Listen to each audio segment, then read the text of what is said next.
faut arriver dans un contexte qui est morose, qui est incertain, à ne pas céder au pessimisme, mais à se dire que notre université, elle progresse, elle avance, elle fait de belles choses et que c'est ça qui est important parce qu'on est toujours ramené aux problèmes budgétaires, à ce qui est le déficit, le sous-encadrement. Et c'est une réalité, et une réalité que nous vivons tous les jours. Mais il y a beaucoup d'autres choses. Et ce qui fait une bonne année, c'est ce qu'on en a fait et les réalisations qui ont pu être faites.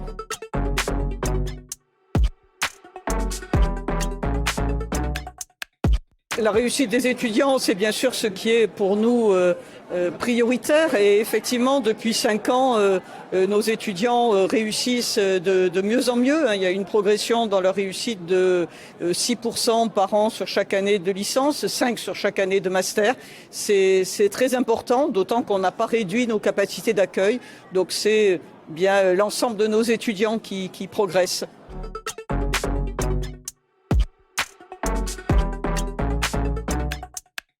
Nous sommes à un très très bon rang au niveau international. Bon, on le savait déjà depuis 2 ans qu'on était rentré dans les 1000 premières universités, mais là on est encore plus haut.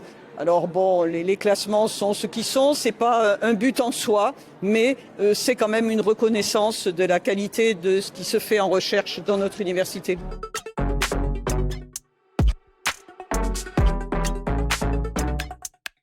Le campus, c'est une longue suite de travaux, mais de magnifiques travaux, des financements. Et là, autant on peut se plaindre de notre dotation d'État, autant sur les campus, sur les bâtiments, l'opération campus, qui est une opération État et aussi un peu région, mais essentiellement État, a été une très très grosse réussite pour Montpellier et en particulier pour notre université.